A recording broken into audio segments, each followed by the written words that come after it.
ドゥッカという言葉があります。ドゥッカ。ドゥッカというのは苦という意味なんです。苦しみと書いて苦ですね。苦しみの苦です。これをドゥッカと言います。お釈迦様が説かれた真理、その中でもこのドゥッカというのは仏教に触れる者には必ず知っておいていただきたい基本的な真理です。ドゥッカ。すべてはドゥッカなんだと。で、ドゥッカというのは何かというと、先ほど言った苦しみということ。私たちにとっての真実、これはですね、苦が当たり前という世界です。いやいや、苦だけじゃなくて楽もあるでしょ。苦しみばっかりじゃなくて楽しいことも人生はあるでしょ。そうなんです。けれども、どうでしょうか。大恋愛をしたら、その恋愛が破れたとき、その恋愛が大恋愛であればあるほど大失恋になりませんか。喜びが大きければ大きいほど、その喜びは続かないんですよ。苦しみも同じです。どんな苦しみも必ずピークがあって、それが続くことはない。けれども、実は私たちは快適で喜ばしい、何でも思い通りに行くという状態がスタンダードなんではなくて、苦がスタンダードなんですよ。で、時々苦、時々楽。また苦。ね、そうですよね。私たちが人生の中で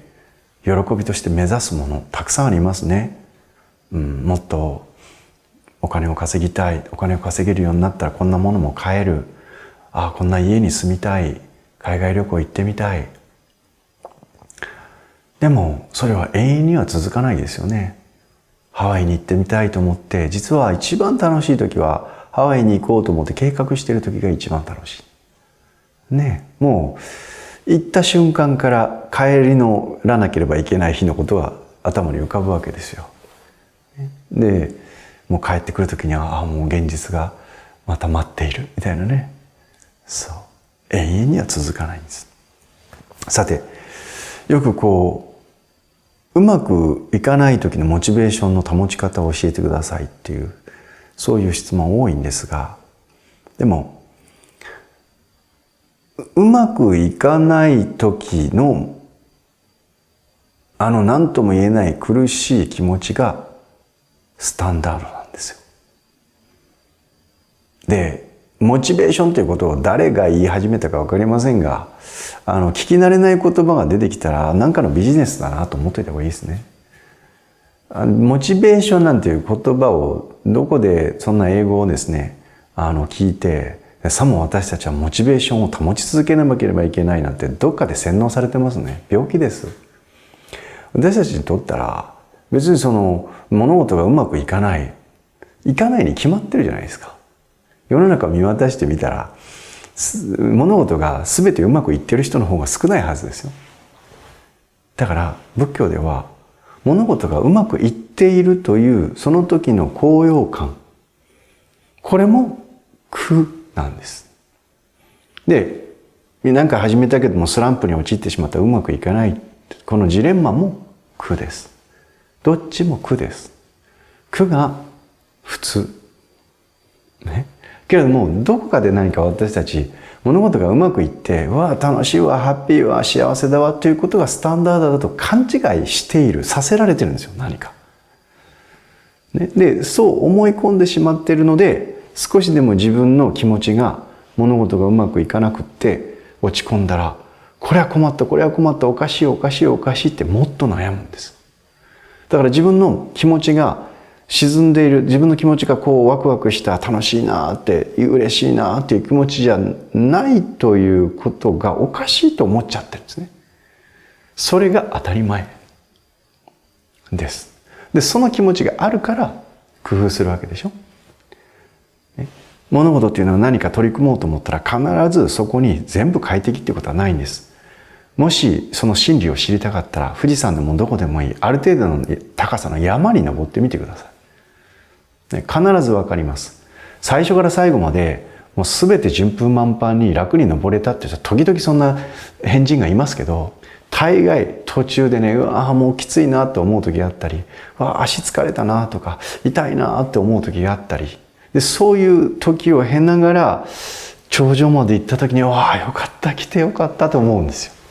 全ての物事がそうです。何か物事を初めてのことを習得していく、ずっとやってたことをさらに伸ばそうと思ってやっていくときに、必ず私たちはずっともう調子がいいなと思う時もあるし、なんでこれ伸びないんだろう、なんで頑張ってるのに結果につながらないんだろうという時もある。この両方が必ずあるということを知っておくんです。いや調子がいいですっていう期間の方がむしろ短い。でまたその調子が良かった時があればあるほど、それが少しでも崩れた時には大きな自分にとっての苦しみとしてまた降りかかってくる。けれどもその状態がいい時、そうでない時、ひっくるめて勉強なんですね。でだから何かしらそれはスポーツであっても仕事であっても、自分が何かを目標を決めてそれを達成しようと思った時に、その時に必ずしも自分にとってのベストな状況じゃないことだってあるでしょ。それは仕事を続けていくにしても何にしてもそうですけども、